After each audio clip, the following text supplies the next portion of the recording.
Hi friends, அனைவருக்குமே வணக்கம்.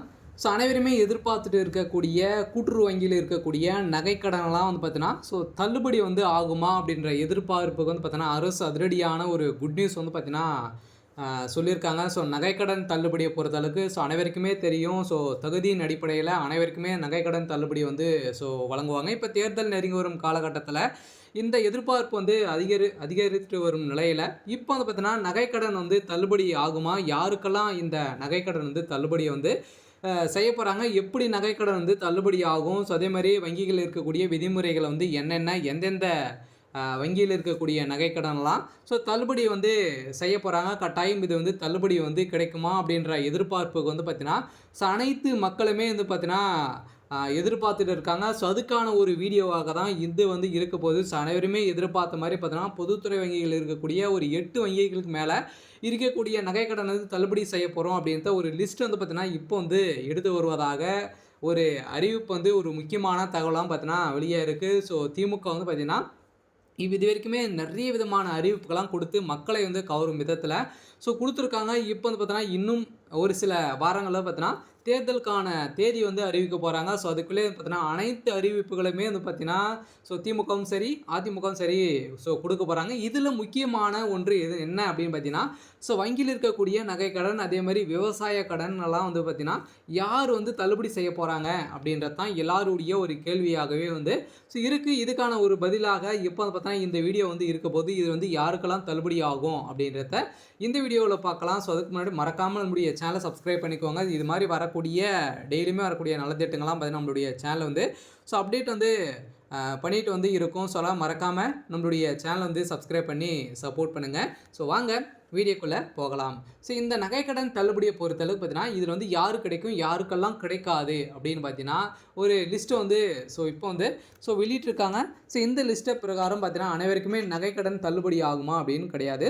தள்ளுபடியை பொறுத்தளவுக்கு பார்த்தீங்கன்னா அனைவருக்குமே தள்ளுபடி கிடையாது. யாருக்கு தள்ளுபடி அப்படின்னா நீங்கள் பார்த்தீங்கன்னா வறுமை கோட்டுக்குள்ளே இருக்கணும். அதே மாதிரி நீங்கள் கூட்டுறவு வங்கியில் இருக்கக்கூடிய நகைக்கடன் சிட்டாக எடுத்து நீங்கள் பார்த்தீங்கன்னா நகைக்கடன் வைத்திருக்கீங்க அப்படின்னா இது வரைக்குமே பார்த்தீங்கன்னா 5 சவரனுக்குள்ளே இருக்கக்கூடிய நகைக்கடன் தான் தள்ளுபடி செஞ்சுருக்காங்க. இந்த வருடம் பார்த்தீங்க அப்படின்னு பார்த்தீங்கன்னா நகைக்கடன் தள்ளுபடி ஆகுமா அப்படின்றத ஒரு மிகப்பெரிய கேள்விக்குறியாக இருந்தாலுமே நகைக்கடன் தள்ளுபடி யார் அப்படி கொடுக்குறாங்களோ அவங்க பார்த்தீங்கன்னா ஒரு மிகப்பெரிய வெற்றி பெறலாம் அப்படின்ற எதிர்பார்ப்பு இருக்குது. இருந்தாலுமே நகைக்கடனை பொறுத்தளவுக்கு பார்த்தீங்கன்னா இப்போ நகைக்கடன் பார்த்தீங்கன்னா நகையை பொறுத்தளவுக்கு 1,25,000க்கு மேலே பார்த்தீங்கன்னா ஒரு சவரன் போயிடுச்சு. இதுக்கான எதிர்பார்ப்பு தான் குறைந்திருக்கு. இருந்தாலுமே இந்த நகைக்கடன் இது வரைக்குமே 2 சவரனுக்குள்ளே இருக்கக்கூடிய நகைக்கடன் தள்ளுபடி ஆகலாம் அப்படின்ற ஒரு தகவலும் கிடைத்திருக்கு. இருந்தாலுமே நகைக்கடன் தள்ளுபடி யாருக்கு கிடைக்கும் அப்படின்னா கூட்டுறவு வங்கியில் இருக்கக்கூடிய நகைக்கடன் பார்த்தீங்கன்னா நீங்கள் செட்டாக எடுத்து வைத்திருக்கீங்க அப்படின்னா அந்த நகைக்கடன் தள்ளுபடி ஆகும். நீங்கள் 10 சவரனுக்கு மேலே நீங்கள் வைத்திருமா அவங்களுக்கும் தள்ளுபடி இதில் ஆகாது. இவங்களுக்கு தான் தள்ளுபடி ஆகும். யாருக்கெல்லாம் தள்ளுபடி ஆகாது அப்படின்னு பார்த்தீங்கன்னா தள்ளுபடியை பொறுத்தளவுக்கு நீங்கள் பார்த்தீங்கன்னா 10 சவரன் 5 சவரனுக்கு மேலே நீங்கள் வைத்திருந்தீங்க அப்படின்னா உங்களுக்கெல்லாம் தள்ளுபடி கிடைக்காது அப்படின்றத சொல்லியிருக்காங்க. அதில் 5 சவரன் கிடைக்குமா அப்படின்னா அது மாதிரி எந்த ஒரு அறிவிப்பும் இன்னுமே வரலை. இருந்தாலுமே பார்த்தீங்கன்னா இதுக்கான தள்ளுபடி அறிவிப்பு கட்டாயம் இவங்களுக்கெல்லாம் கிடைக்கிறதுக்கான வாய்ப்புகள் இல்லை. நீங்கள் பொதுத்துறை வங்கியை பொறுத்தளவுக்கு பார்த்தீங்கன்னா ஒரு 8 வங்கியில் இருக்கக்கூடிய நகைக்கடன்லாம் தள்ளுபடி ஆகும் அப்படின்ற மாதிரிலாம் சொல்கிறாங்க. அது உண்மையா அப்படின்னா கட்டாயம் தள்ளுபடி ஆகிறதுக்கான வாய்ப்புகள் இருக்குது. எந்தெந்த வங்கியெல்லாம் இருக்கலாம் அப்படின்னு பார்த்தீங்கன்னா இந்தியன் பேங்க்கு, அதே மாதிரி ஸ்டேட் பேங்க், கிராம வங்கிகள், அதே மாதிரி பார்த்தீங்கன்னா கூட்டுறவு வேளாண்மை துறை வங்கிகள், இது மாதிரி பார்த்தீங்கன்னா கூட்டுறவு சார்ந்த ஒரு 5 விதமான வங்கிகள்லாம் அதில் தள்ளுபடி ஆட் ஆகும். இது கட்டாயம் எதிர்பார்த்த மாதிரி தள்ளுபடி நகைக்கடன் தள்ளுபடி வரும். இன்னும் கூடிய விரைவில் நிறைய விதமான அறிவிப்புகள்லாம் கொடுக்க போகிறாங்க. இதில் யாருக்கு தள்ளுபடி ஆகும் அப்படின்றத நம்ம இந்த வீடியோவில் ஆராய்ச்சி நம்ம பார்க்கலாம். இதில் தமிழகத்தில் எப்பவுமே பார்த்தீங்கன்னா கூட்டுறவு வங்கிகளில் வழங்கப்பட்ட நகைக்கடன் தள்ளுபடி என்பது அரசின் குறிப்பிட்ட வழிகாட்டுதலின்படி மற்றும் தகுதிகளின் அடிப்படையில் தான் நம்மளுக்கு இந்த தள்ளுபடி அறிவிப்பு கொடுக்குறாங்க. இருந்தாலுமே இந்த தள்ளுபடி சலுகை அனைத்து நகைக்கடனதாரர்களுக்குமே தானாக வழங்கப்படுவதில்லை. மாறாக நலிவடைந்த பிரிவினர் மற்றும் சிறு மற்றும் குறு விவசாயிகளுக்கு மட்டுமே தான் பார்த்தீங்கன்னா தகுதியின் அடிப்படையில் மட்டுமே இந்த அரசாணையில் குறிப்பிடப்பட்டுள்ள நிபந்தனை அடிப்படையில் இந்த நகைக்கடன் தள்ளுபடி செய்கிறாங்க. இந்த திட்டத்தின் கீழ் ஒரு குடும்ப அட்டைக்கு ஒவ்வொருக்கு மட்டுமே பார்த்தீங்கன்னா அல்லது அரசாங்கம் குறிப்பிட்ட எடை வரம்புக்குள்ள நகைக்கடன் மட்டுமே தள்ளுபடியாக பரிசீலிக்கப்பட்டுள்ளது.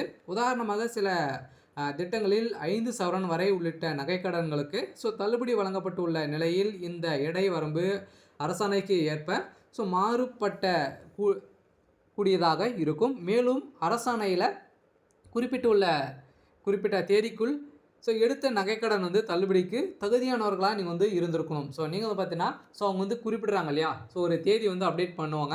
அந்த தேதிக்குள்ளே நீங்கள் வந்து வைத்திருந்தீங்க அப்படின்னா உங்களுடைய நகைக்கடன் வந்து தள்ளுபடி ஆகும். நீங்கள் வந்து பார்த்தீங்கன்னா 2026க்கு மேலே நகைக்கடன் வைத்திருக்கீங்க அப்படின்னா உங்களுக்கெல்லாம் தள்ளுபடி கிடைக்குமா அப்படின்னா கட்டாயம் ரேர் தான். நீங்கள் பார்த்தீங்கன்னா தள்ளுபடி அதுக்குள்ளே நீங்கள் வந்து வைத்திருந்தாலே போதும். உங்களுடைய நகைக்கடன் தள்ளுபடி ஆகும் அப்படின்றத வந்து பார்த்தீங்கன்னா ஒரு அறிவிப்பு வந்து கொடுக்க போகிறாங்க. அது என்ன டேட்டை வந்து சொல்லலை. இருந்தாலுமே நகைக்கடன் இந்த தகுதியெல்லாம் இருந்தது அப்படின்னா உங்களுக்கு தள்ளுபடி ஆகும். இருந்தாலுமே நகைக்கடன் தள்ளுபடியை வந்து யாருக்கு கிடைக்கும் அப்படின்னா கடன் பெற்றவர் உண்மையில் தகுதியானவரா என்பதை வந்து உறுதிப்படுத்த அவர்களின் குடும்ப விவரங்கள் விரிவாக ஆய்வு செய்யப்படுகின்றன. குறிப்பாக குடும்ப உறுப்பினர்களின் யாராவது அரசு பணியில் உள்ளார்களா, வருமான வரி செலுத்துகிறார்களா அல்லது குடும்ப சங்கங்களின் நிர்வாக பொறுப்பில் உள்ளார்களா என்பதும் சரிபார்க்கப்படுகிறது. இத்தகைய பொருளாதார வசதி மற்றும் அதிகார நிலையில் கொண்டவர்களுக்கும் பொதுவாக இந்த தள்ளுபடி சலுகை வந்து வழங்கப்படுவதில்லை. தள்ளுபடி நடைமுறையும் போது சம்மந்தப்பட்ட கூட்டுறவு வங்கி அதிகாரிகள் மற்றும் தணிக்கை குழுவினர் அந்த வங்கியில் உள்ள கடன் ஆவணங்கள் வந்து முழுமையாக சரிபார்த்து தான் நம்மளுக்கு வந்து தள்ளுபடி வந்து வழங்குவாங்க. இந்த நகைக்கடன் வழங்க நடைமுறைகள் வந்து என்ன அப்படின்னு பார்த்தீங்கன்னா, கடன் பெற்ற தேதியிலிருந்து கடன் வழங்கப்பட்ட நோக்கம், அடகு வைக்கப்பட்ட நகையின் எடை போன்ற விவரங்கள் அரசாணையில் குறிப்பிட்டுள்ள நிபந்தனை அடிப்படையில் ஒப்பிட்டு சரிபார்த்து இந்த விவரங்கள் அனைத்துமே பார்த்தீங்கன்னா கணிசமாக ஆதார் எண் மற்றும் குடும்ப அட்டை எண்ணுடன் இணைக்கப்படுகின்றன. இதன் மூலம் தான் ஒரு நபருக்கு ஒரு குடும்பத்திற்கு பல்வேறு குடும்ப கூட்டுறவு வங்கிகளில் நகைக்கடன் பெற்று முறைப்படியாக தள்ளுபடி வந்து செய்கிறாங்க. இந்த தகுதியின் அடிப்படையில் தான் இந்த நகைக்கடன் வந்து தள்ளுபடி ஆகுது. இதற்கு பிறகு பயனாளிகள் தங்களது அடையாள சான்றுடன் சம்மந்தப்பட்ட வங்கிகளை அணுகி தேவையான நடைமுறைகளை வந்து பூர்த்தி செய்து தங்களுடைய நகைகளை வந்து